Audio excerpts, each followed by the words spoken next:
Hello, welcome back to the channel. So normally I don't cover this because this is something that not a lot of people do, but it's something that I love to do, and this is audio in my classic cars. I'm a big fan of not having a radio, a single DIN head unit, if you will.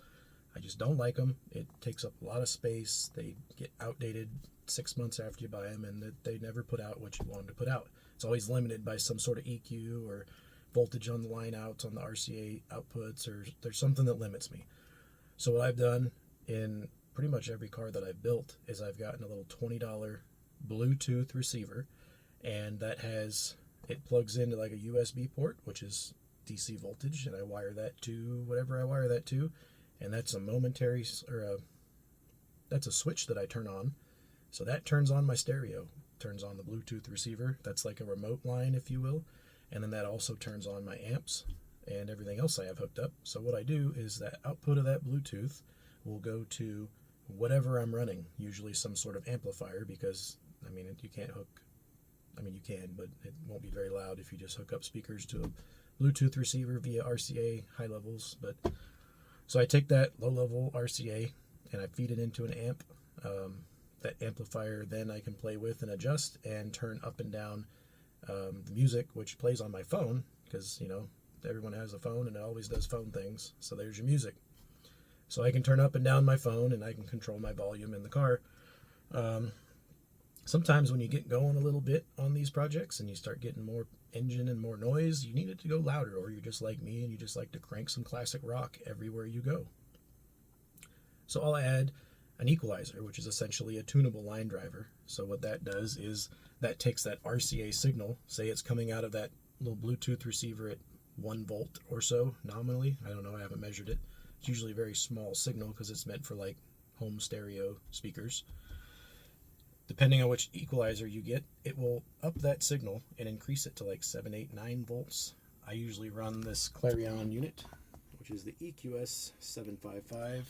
Now has the V. I don't know what that is. It's the new hotness. Has the V on it now. But this, I think, goes up to 7 volts. So that's a great, powerful signal.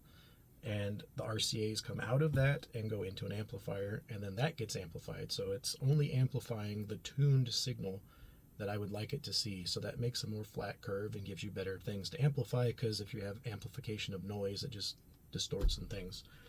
So what I like doing is doing this and putting on an equalizer followed by an amplifier.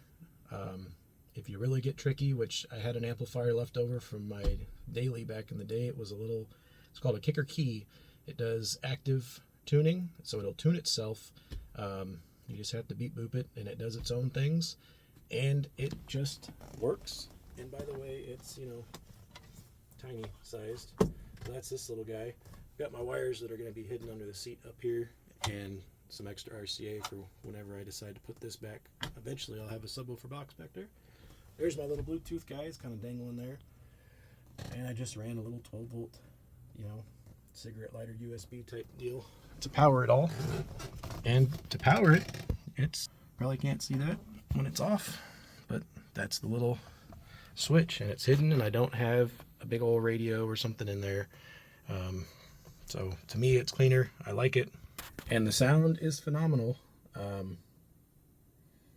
Copyright reasons, I can't let play good songs on here that you can also hear, but the sound on these is phenomenal. It's probably as good as like a top-end JL system that I have. I just have basic Pioneer speakers in the back, some JBLs in the front for a little kick, and it is crazy. And if you have the EQ, then you can, things start getting wonky, you can tune on it, or you can just real quick volume, turn up or down your volume if you're, going in town or whatnot. But great system, minimal involvement. I've got $20 into the RCA. You can get a cheap amplifier for about $100, and then you're up $120, right? The better stuff you get obviously is more expensive, but you can put the bare minimum into having a car stereo that works, and it'll sound loads better than if you have a head unit. So that's my rant for today. Thanks for watching. We'll see you next time.